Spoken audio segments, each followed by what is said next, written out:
CA के exams इस बार clear नहीं हुआ और अभी आपको दोबारा से फिर से सब कुछ शुरुआत से पढ़ाई करनी है एंड आपका मोमेंटम नहीं बन पा रहा है। You are feeling bored and आपको ऐसा लग रहा है जैसे कि कुछ लुक फॉरवर्ड करने को नहीं है और आपको फिर से मोटिवेशन लाना बहुत टफ लग रहा है। तो ऐसे में आपको क्या करना चाहिए, मैं इस वीडियो में कुछ ऐसे टिप्स शेयर करूंगी जो मैंने भी यूज़ किया था after I took multiple attempts to clear the exams which helped me.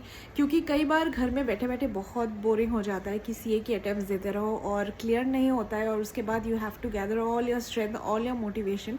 So basically there are some hacks and there are some tricks which you can use on yourself in order to trick your brain to start enjoying your studies and gain back your motivation and start afresh. तो चलिए शुरू करते हैं। Tip number 1, seize the first 2 hours of your day।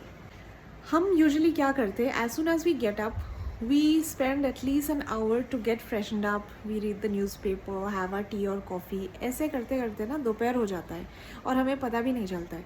इसीलिए सबसे पहले आपको उठते साथ ही just get freshened up, take your tea and coffee and sit on your table and start studying।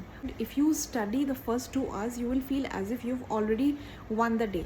उठते साथ ही if you waste the first precious 1 और 2 आवर्स, जब आपका ब्रेन सबसे ज़्यादा पीक प्रोडक्टिविटी पे रहता है and when you are feeling fresh, if you waste on that time तो फिर पूरे दिन में वो टाइम फिर दोबारा से नहीं आता। Number 2, have a big slot but with short breaks in between. What do I mean by this? देखिए, सपोज मॉर्निंग का एक आपका 3 आवर का स्लॉट है। अब ऐसा नहीं कि 3 आवर्स आपको पढ़ते जाना है। उससे क्या होता है, बीच में आप बोर हो जाते हो, we pick up the phone and बस हो गया, हम डिस्ट्रैक्ट हो गए या फिर हम बाहर चले गए और फिर वापस आए ही नहीं पढ़ने। इसीलिए आपको क्या करना है, you need to commit to yourself कि 3 आवर्स आप अपने रूम में ही रहेंगे, आप बाहर नहीं निकलेंगे। लेकिन after every 40 to 50 minutes just take a 5 to 10 minutes break. मैं क्या करती थी, उस 5 to 10 मिनट्स में क्विकली अपने चेयर से उठ जाती थी और फिर I would plug in and I would listen to my favourite music, preferably some upbeat music. उससे क्या होता है, I am recharge and energise to start studying again. तो ऐसे शॉर्ट ब्रेक करके मैं 3 आवर्स कंप्लीट करती थी and after the 3 hours I would take a longer 1 hour break. Tip number 3, keep tracking your progress. पहले क्या होता था, I would make a schedule and then क्या होता था, it was very difficult to stick to it. I would just study for 1 or 2 days and then I wouldn't study for the 3rd day. 4th day मैं कहीं घूमने निकल जाती थी, 5th day कुछ हो जाता था। उसके बाद at the end of the week when I set to evaluate, I find out कि मैंने तो हाफ ऑफ द सिलेबस भी कंप्लीट नहीं किया है, जो मेरा टारगेट था उसका हाफ भी मैं कंप्लीट नहीं कर पाई।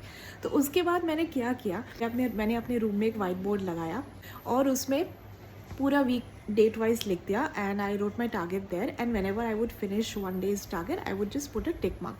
तो जब भी मैं रात में सोने जाती थी और मुझे वहाँ पे एक टिक मार्क दिखता था, I would feel very motivated कि यार मुझे अब नेक्स्ट डे भी मुझे यहाँ पे एक टिक चाहिए। ऐसे करते करते जब आप पूरा वीक का टिक मार्क देखते हो तो आपका एनर्जी और मोटिवेशन वैसे ही हाई हो जाता है। Another important thing, when you make your routine, schedule your subjects as per your day's productivity। अब सबका थोड़ा अलग अलग रहता है। इनिशियली मैं क्या करती थी कि मैं एक बहुत ऐसा अनअचीवेबल रूटीन बनाती थी एंड उसको अचीव करते करते ही मेरा आधा एनर्जी उसी में ड्रेन हो जाता था।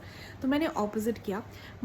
मैंने 1-2 दिन अपने आप को एनालाइज किया और मैंने ये आइडेंटिफाई किया कि मुझे सुबह कौन से सब्जेक्ट्स पढ़ने को अच्छा लगता है और शाम को कौन से सब्जेक्ट्स पढ़ने में अच्छा लगता है। तो आप भी उस हिसाब से अपना डे और स्लीप शेड्यूल आप प्लान कर सकते हो। If you are not a night person then please I would request you कि 9, 9:30 के बाद आप पढ़ना बंद कर दीजिए। Just watch some TV for an hour and then would go off to sleep. मेरे साथ ये होता था कि 9:30 के बाद मेरा प्रोडक्टिविटी बहुत डाउन हो जाता था एंड उसके बाद अगर मैंने कोई सब्जेक्ट शेड्यूल कर रखा है and I am not able to achieve it तो फालतू में मैं 2-3 दिन इसी गम में वेस्ट कर देती थी कि मेरा टारगेट अचीव नहीं हो पाए। तो finally one of the most important things, little bit of exercise और वॉक इन द इवनिंग्स, जो मैंने अपने शेड्यूल में ऐड किया था।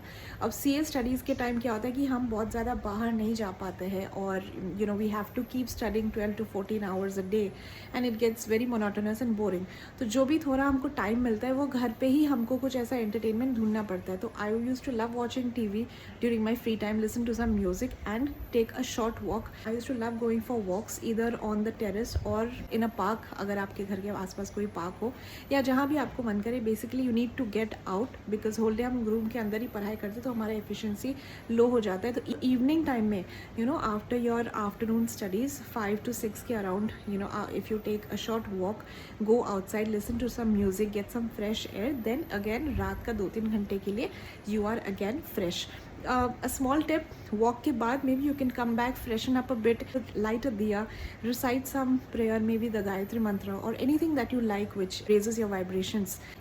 ऐसा एक आप अपना टाइम टेबल बनाओगे तो you will again be fresh to study for the next 2-3 hours and then finally finish your studies. These are some things that I used to practice during my time which helped me to gain back my motivation and give an attempt once again and clear CA. If there are any other doubts, then please do let me know in the comments and I will be very happy to help you. Till then, take care, all the best and see you on the other side.